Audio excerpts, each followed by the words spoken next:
සුබ දවසක් ප්‍රාර්ථනා කරනවා සියලුම දෙනාට. විශේෂයෙන් ප්‍රථමයෙන්ම මම ස්තුතිවන්ත වෙනවා අපේ මේ මාධ්‍ය සහෝදර සහෝදරියන්ට අපේ ආරාධනාව පිළි අරගෙන තමන්ගේ කාලය ශ්‍රමය වැය කරලා මේ ස්ථානයට පැමිණීම සම්බන්ධව මම ගිහාන් දිනුෂ්ක සත්ව සාධන සංසදයේ විධායක සභිකයෙක් විදිහට මේ අවස්ථාව නියෝජනය කරනවා. 2013 වර්ෂයේ ඉඳලා තමයි මම සත්ව සාධන ශාස්ත්‍රීය ක්‍රියාකාරිකයෙක් විදිහට කටයුතු කරන්නේ. ඊට අමතරව 2015 වර්ෂයේ ඉඳලා මේ වීදි සුනකයන් සහ වීදි සතුන් සම්බන්ධව ක්‍රියාකාරීකයෙකු විදිහට කටයුතු කරනවා. මේ වසර 10කට ආසන්න කාලයක් මේ වෙනකොට ඒ සම්බන්ධ වැඩි කටයුතු කරලා ඒකේ ප්‍රතිඵලයක් විදිහට මේ වෙනකොට වීදි සතුන් සම්බන්ධව ප්‍රතිකාර කරන සහ ආබාධිත සතුන්ට රැකවරණය ලබා දෙන මධ්‍යස්ථානයක් ඉදි කරන්න කටයුතු කරලා තියෙනවා.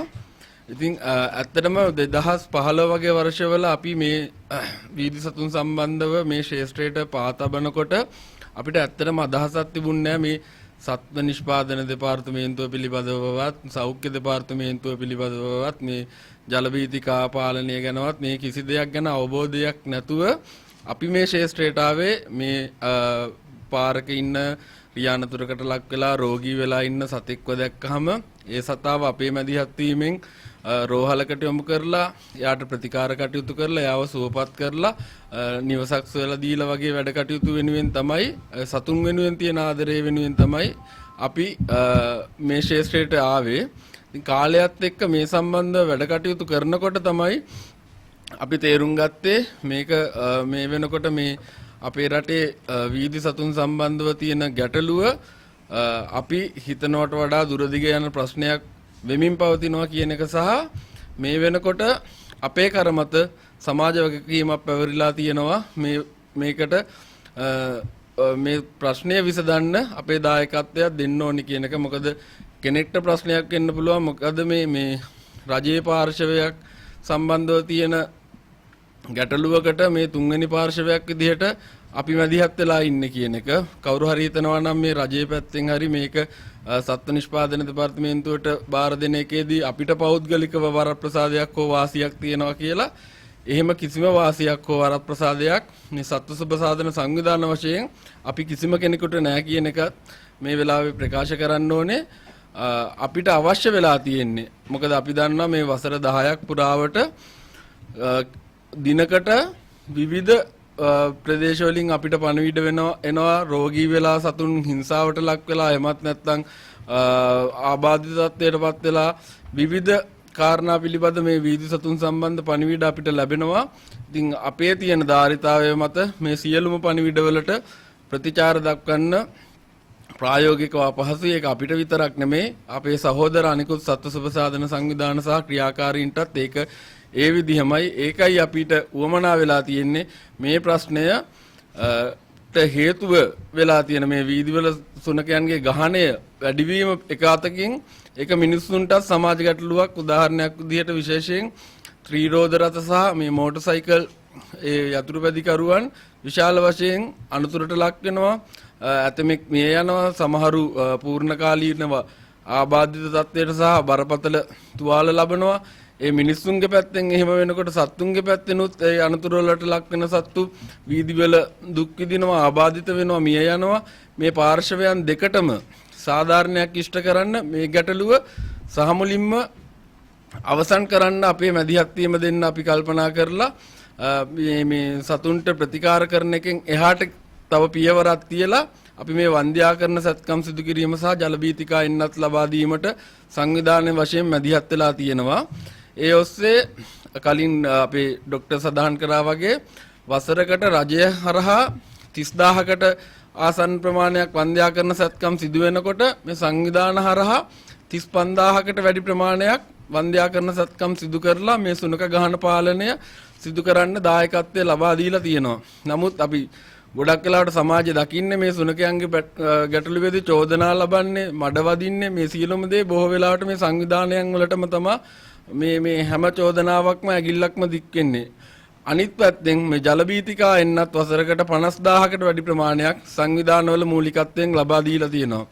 ඉතින් ඉතිහාසයේ ප්‍රථම වතාවට පාර්ශවයන් 5ක් ඒකාබද්ධ කරගෙන ඒ බිම්මට්ටමේ සංවිධානය කටයුතු අප මූලික වෙලා සංවිධානයක් වශයෙන් සිදු කරලා කුරුණෑගල දිස්ත්‍රික්කයේ අපි පහුගිය දිනවල කරා නියම ව්‍යාපෘතියක් අතිසාර්ථකව කවුරු හරි කියනවා නම් මේ අපේ දැන් ඉන්න සාමාන්‍ය ජනතාවට වමනාවක් නැහැ කියලා මේ සතුන්ව වන්ද්‍යාකරණයට ලක් කරන්න ඒ කියමන 100% බොරු කියලා පසක් කරන්න පුළුවන් සාක්ෂි සහ සාධක අපිට තියෙනවා. මොකද අපි කුරුණෑගල පැය 48ක අඛණ්ඩව වන්ද්‍යාකරණ වැඩසටහනක් එක්ක වැඩසටහන් මාලාවක් සිදු කරා.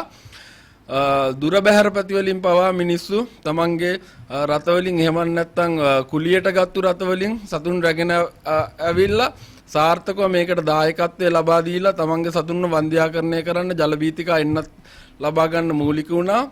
එතකොට පාර්ශවයන් පහ විදිහට කුරුණෑගල මහනගර සභාව, සත්ත්ව නිෂ්පාදන දෙපාර්තමේන්තුව, සෞඛ්‍ය දෙපාර්තමේන්තුව, ඒ වගේම පශු වෛද්‍ය සංවිධාන සහ අප සංවිධානය ඒකාබද්ධව කරපු වැඩසටහන් අතිසාර්ථකව නියම ව්‍යාපෘතියක් විදිහට අපි කරලා පෙන්නවා.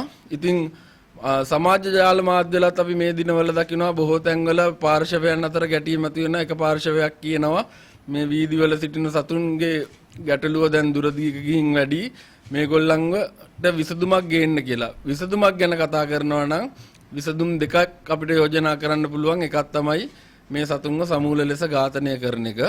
අනිත් විසඳුම තමයි අපි මේ දැන් යෝජනා කරන ක්‍රමවත් ඉදිමත් වන්ද්‍යාකරණ වැඩපිළිවෙලක් සිද්ධ කරන එක. එතකොට එහෙම සිද්ධ කරන්න නම් ඒකට අවශ්‍ය පිරිස් බලය, ඒකට අවශ්‍ය ධාරිතාවය තියෙන පාර්ශවයකට මේ වැඩසටහන ලබා දිය යුතුයි. ඉතින් ඒ අනුව තමයි අපි යෝජනා කරන්නේ. ඒ සඳහා සුදුසුම ආයතනය වෙන සත්ත්ව නිෂ්පාදන සහ සෞඛ්‍ය දෙපාර්තමේන්තුවට ඔවුන් යටතේ මේ වැඩසටහන් සිදු කරන්න. එතකොට තුන්වෙනි පාර්ශවයක් විදිහට සංවිධානවල අපේ සහයෝගයත් උන්ට ලබා දෙන්න පුළුවන්.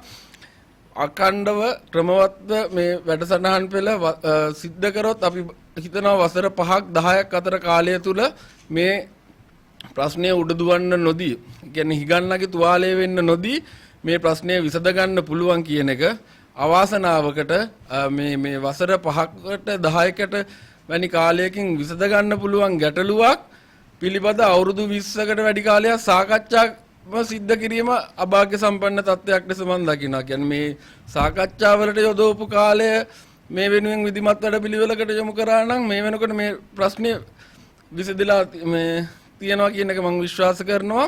අවසාන වශයෙන් රාජ්‍ය ආයතන වලිනුත් අපිට ලොකු සහයෝගයක් ලැබෙනවා. එහෙම තියෙන උදාහරණයක් විදිහට මේ තියෙන්නේ ලංකාවේ තියෙන ත්‍රිවිධ හමුදා කදවුරු සහ පාසල් මේ වැනි ආයතන වලින් අපිට ලැබෙන ඉල්ලීම් ලිපි ඔවුන්ගේ ආයතනවල සිටින වීදි සුනකයන්ව වන්ද්‍යාකරණයට ලක් කරලා එන්නත් කරලා දෙන්න. ඉතින් පස්සේ ඒ සතුන්ගේ ගහණය පාලනය කරලා දෙනවා නම් ඒ සතුන්ව රැකබලා ගැනීමේ වගකීම ඔවුන් ගන්නවා කියලා ඔවුන්ගේ ලිපි ශීර්ෂය යටතේ අපිට ඉල්ලීම් කරපු මේ බොහොම සුළු ප්‍රමාණයක් තියෙන්නේ. මේ මෙවැනි ලිපි 100කට අධික ප්‍රමාණයක් අපිට ලැබෙනවා. ඉතින් මිනිස්සුන්ගේ සහ රාජ්‍ය ආයතනවල මේ සියලුම පාර්ශවයන් වල උවමනාව තියනවා මේ ප්‍රශ්නය විසඳන්න. හැබැයි මේ ප්‍රශ්නය විසඳන්න උවමනාව නැත්තේ කාටද කියන ප්‍රශ්නේ අපි හිතන්න ඕනේ. කාටද මේ ප්‍රශ්නය දිගින් දිගටම ඇදන් යන්න ඕනේ? මේ සතුන්ගේ ප්‍රශ්නය මෙතනින් ඉවර කරන්න අවශ්‍ය නැත්තේ කියන තැන අපි හොයලා ඒකට පිළියම් යොදන එකයි රජයක් විදිහට කරන්න ඕනේ කියන එක මගේ අදහස. ස්තුතියි.